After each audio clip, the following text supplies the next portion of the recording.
Hey guys, Mixed Media Girl here. In today's video, I'm going to be doing a dirty resin pour on a tumbler with a matching tray.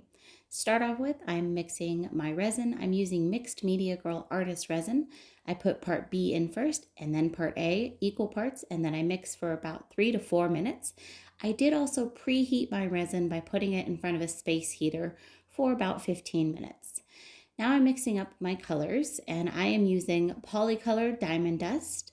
I'm using Just For You Online UK Chameleon Violet Blue mica powder and then Polycolor Purple mica powder. I'm also using Alumilite Violet and White Resin dyes. These are the things I recommend using to color your resin. Once I got those mixed up, I went ahead and layered my dirty pour cup. Now you may note I am pouring down the side fairly slowly, and that is to not blend my colors before I am ready. I am also layering transparent and opaque colors. If you use only transparent colors, your colors will all blend together and it will essentially look like one color. But that white is opaque, the purple is semi-transparent, the micas are semi-transparent and transparent. So there's a nice layering of that.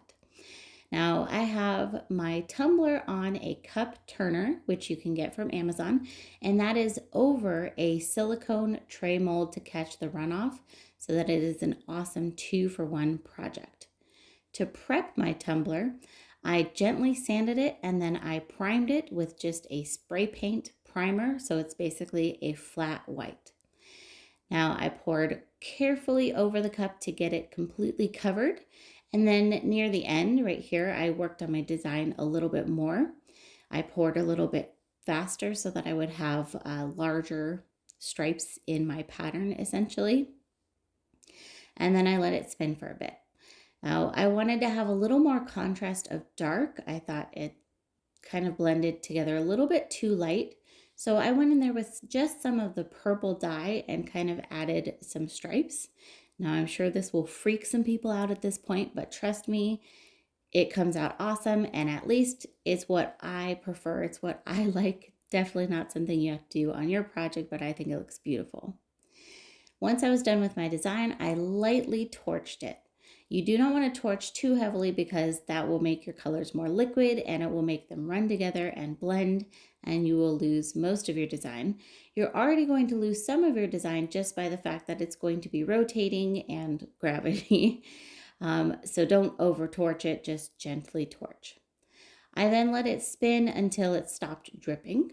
I moved the cup turner off and then I tilted my tray until it was covered. Another important note here is there is not enough resin here to completely fill the tray. I always do these in 2 parts, and so I used kind of the bare minimum to coat the bottom of the tray, and then I'm going to be coming back to add the handles and put a clear coat on top. So here's how the tray looks dry, and I added a tiny bit of diamond dust into the clear coat as well, and then put a top coat on the tray, completely filling it in all the way to the very top with my resin. I use 91% isopropyl alcohol to remove the air bubbles in a silicone mold. You don't want to use a torch because you can actually damage the mold. And once I had removed my air bubbles, I added my handles. These are just metal drawer pulls. I get them from Amazon in a large pack. And I put them in and then I straighten them out. I will rotate it to make sure that they are perfectly lined up, equal distance from the sides, etc. You could use a ruler, but this mold has irregular edges. So for me, it is much easier to just eyeball it and get it perfect. Once that cured, I demolded my tray. So here's how this looks complete. I think it is beautiful. I love the colors. I love the design. It actually came out a little bit better than I thought it would. I did a lot of tilting. And one other important note, if you like the bottom, you could always use it upside down as a raised tray. But there you have the tray. And here is the wine tumbler. One last note on the tumbler, I do put a clear coat of resin over it to make it food safe. And I hope you guys enjoyed this project.